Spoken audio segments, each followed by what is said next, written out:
Hola, este video es sobre estadística aplicada a los activos financieros. Se trabajará con el archivo de 4 acciones 2020. En este archivo vemos que tenemos 4 acciones, cada una con frecuencias diarias. Tenemos un histórico de precios con frecuencias diarias. Acá la matriz de precios, que la estamos extrayendo eliminando la primera columna con este menos 1. Entonces la matriz de precios, vemos que las primeras 6 filas mostradas con la función head son estas de acá. Acá ya no tenemos las fechas. El nombre de las acciones la vamos a extraer con call names. Call names me trae cuáles son los encabezados o los nombres de las columnas del objeto precios. En este caso precios es este de acá. El número de acciones se saca con ncall. Ncall va a decir cuántas columnas tiene la matriz de precios. Me está diciendo que son 4, una por cada acción. Un paso opcional, pero recomendado siempre hacerlo, es que a estos precios descargados, montados con el archivo CSV, descargados de páginas web como la Bolsa de Valores de Colombia o de Yahoo Finance, siempre aplicarle la función TS para que se entienda que va a ser una serie de tiempo. Después de aplicar la función TS, en algunos comandos, algunos códigos más adelante será mucho más fácil trabajarlos. La gráfica, un plot, solamente a la matriz precios, cuando es con TS, cuando después de aplicado la función TS, podemos hacer esta gráfica y podría salir de esta manera. De lo contrario, si no se hubiera aplicado la función TS, tocaría poner acá precios, columna 1, después repetir el código precios, columna 2, para sacar la segunda acción y así hasta la cuarta. Los rendimientos de las acciones vamos a trabajar con dos. El primero es el rendimiento discreto, que siempre es al último es el valor actual sobre el valor anterior menos 1. Este realmente es un rendimiento discreto. Pero matemáticamente se puede convertir a un rendimiento continuo, aplicando el logaritmo natural de 1 más este rendimiento. De esta forma, tratando con tasas continuas, el rendimiento discreto pasa a ser rendimiento continuo. Entonces, aplicando el logaritmo natural a 1 más rendimiento discreto, el rendimiento continuo va a quedar de esta forma. Logaritmo de el precio actual sobre el precio anterior. De las propiedades del logaritmo tenemos que la división es igual a la resta del logaritmo. El logaritmo de una división es igual a el logaritmo del numerador menos el logaritmo del denominador. Entonces, de ahora en adelante vamos a trabajar solamente con rendimientos logarítmicos o rendimientos continuos. La matriz de rendimientos tenemos dos formas de calcularla. Si no se aplicó la función TS a la matriz de precios, la podemos hacer con este for. Este for lo que está haciendo es que para cada columna, que va de 1 a 4, acciones es un objeto que tiene el valor de 4 acciones. Entonces rendimientos también va a tener 4 columnas. Para cada columna se va a aplicar primero el logaritmo a todos los precios por columnas y después la diferencia por columnas. Es lo mismo que hacer esta parte de acá. Estamos calculando el rendimiento continuo, pero una forma fácil de hacerlo es a partiendo de esta resta de los logaritmos. La segunda forma es de de calcular rendimientos, es esta de acá. Pero esta solamente se puede hacer si se utilizó la función TS aplicada a los precios. Básicamente, sin necesidad del ciclo for, se aplica la diferencia de logaritmos a toda la matriz. Y se entiende que va a ser por columna. Y estos son los primeros 6 rendimientos. La dimensión de los precios es de 500, 4 acciones. El DIN de la matriz precios es de 500 filas, 4 columnas. Indica que 500 precios, 4 acciones. Y la dimensión de los rendimientos es siempre un valor menos en filas que los precios. Entonces, si tenemos 500 precios, tenemos 499 rendimientos. Las mismas 4 acciones. El plot de los rendimientos, acá lo tenemos. Esta es una gráfica típica de los rendimientos. Siempre vemos que los rendimientos de las acciones tienen periodos de alta volatilidad, periodos de baja volatilidad, periodos de alta volatilidad y periodos de baja volatilidad. Estos se conocen como clústeres de volatilidad. Entonces sería la figura de los 499 rendimientos de Ecopetrol, Preferencial Aval, ISA y Nutresa. En un código en R se puede juntar estas cuatro gráficas. En R siempre hay que tener esta parte, un layout, indicando que vamos a crear una matriz de 4 valores. Va a ser de 4 valores y se recomienda que siempre sea números pares, porque acá en este caso van a ser 4 gráficas, 4 acciones. Le estamos diciendo que hayan 2 filas. Entonces va a repartir del 1 al 4 por filas. Estamos viendo que este va a ser la primera gráfica, esta va a ser la segunda, la tercera y la cuarta. Esto es algo que se debe hacer siempre en R para mostrar los gráficos que usted quiera, siempre en un mismo plot, en un mismo gráfico, para juntarlos. Entonces primero se crea el layout, una matriz que va a dividir esto cuantas veces usted quiera, si recomienda que siempre sea números pares, las columnas que usted quiera o las filas que usted quiera, y después decirle que layout.show, donde va a decir el número 4, el 4 indica que son 4 gráficas que quiero mostrar. Si acá sería 6, entonces mostramos acá el valor de 6. Este es un ejemplo sin ninguna gráfica de cómo va a quedar repartido la división del gráfico. Entonces, en esta parte estoy utilizando un ciclo Ford para graficar los mismos rendimientos. En vez de utilizar acá el valor de 4, el valor de 3, el 2 y el 1, lo estoy metiendo en un plot y le estoy metiendo el valor de I, que I va a ir de 1 a 4. Le estoy diciendo layout, la misma matriz de 1 a 4, pero recuerde que layout.show hay 4, hay que mostrarlo. Entonces, esta parte debería ir en este punto en los códigos en R. Después se le da a correr y acá los mismos gráficos anteriores los muestran uno solo, pero repartidos del 1 al 4. Primera acción, segunda, tercera y cuarta. Ahora las estadísticas solamente se aplicarán a los rendimientos.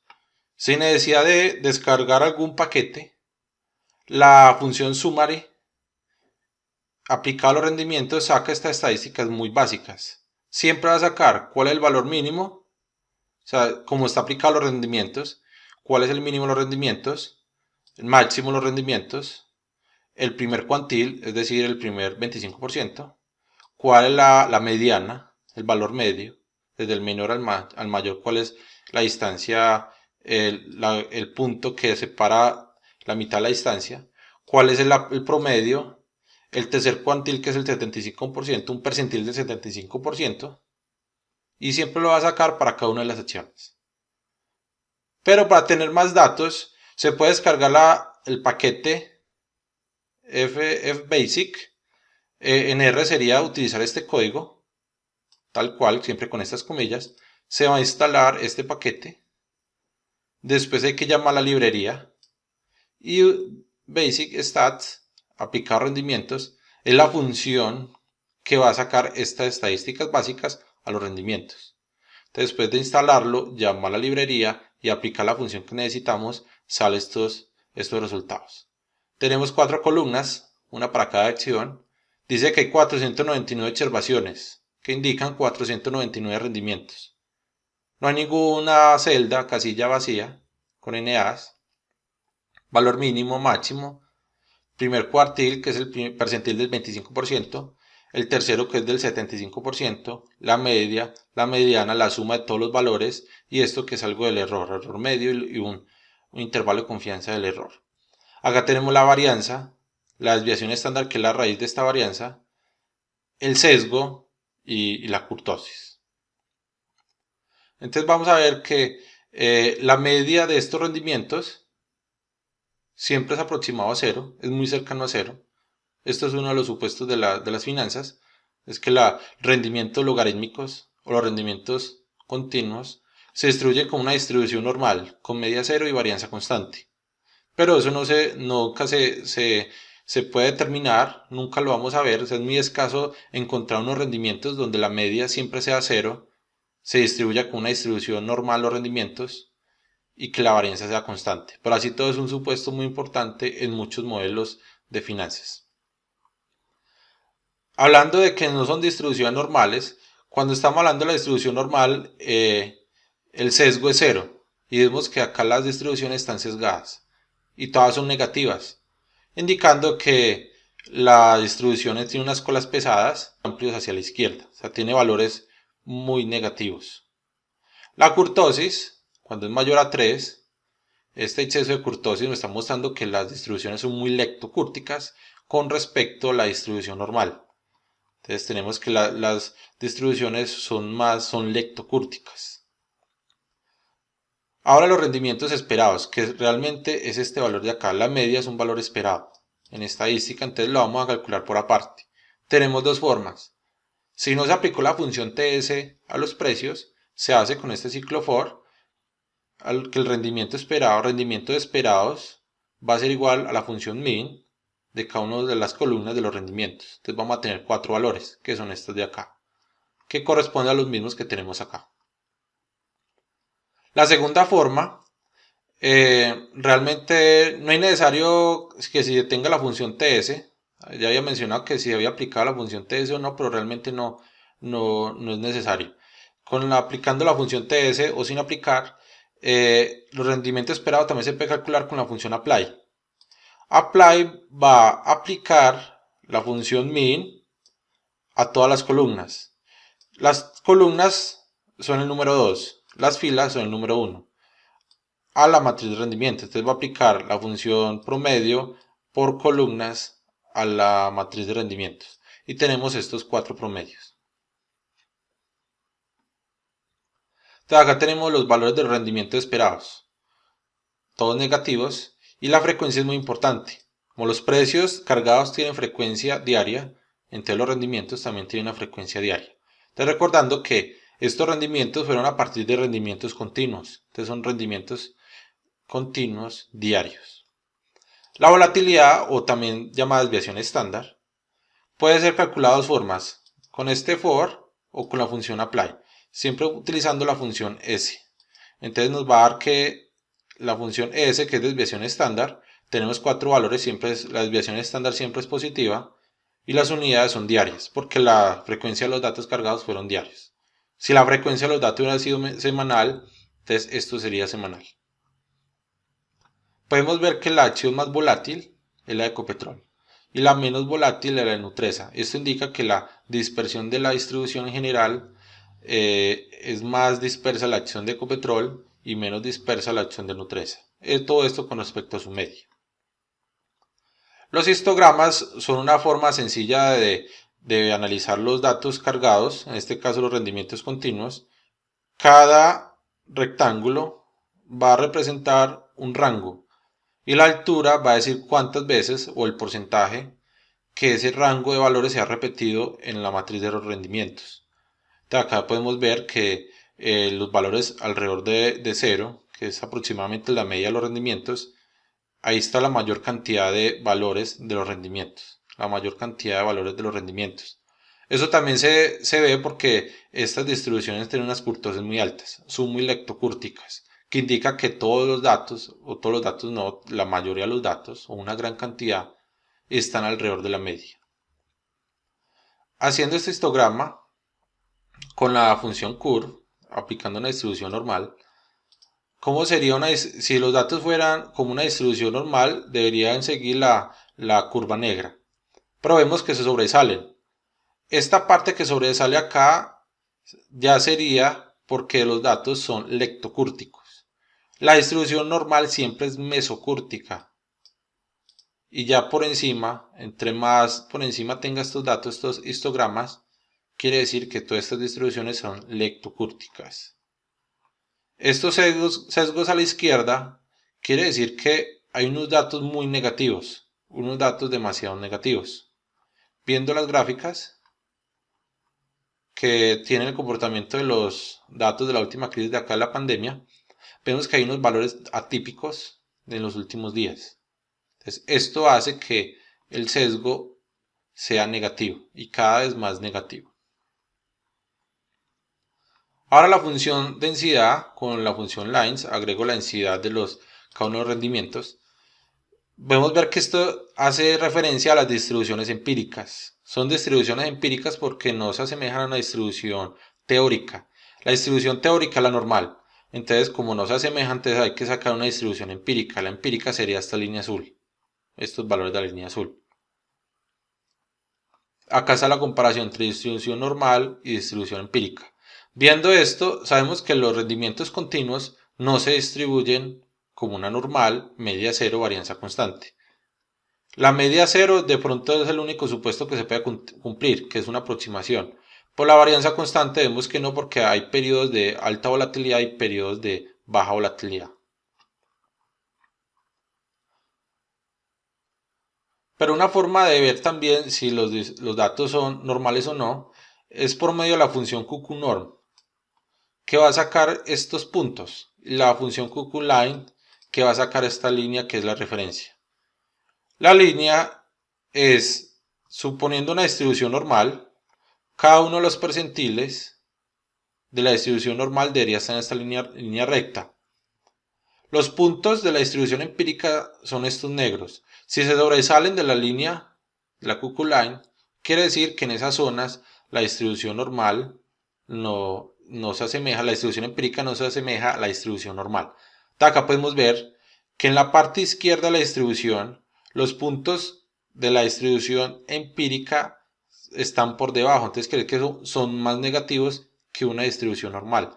Esto quiere decir que aquí hay unos puntos mucho más negativos que los que debería haber en una distribución normal. La distribución normal tiene un suavizamiento exponencial a ambos lados, es simétrica. Entonces por acá hay los valores que deberían existir por acá se deberían ser muy pocos. Pues las distribuciones empíricas muestran que no son pocos, sino que sí existen varios valores y muy negativos. La cola a la derecha dice que hay valores más positivos que los que dice la distribución normal. La frecuencia de los valores positivos es mayor que los de la distribución normal en cada una de estas acciones. Y esta nube de puntos acá muy densa también indicaría que las acciones son muy leptocúrticas. Debería ser también un poco separado, no tan concentrado en estos datos.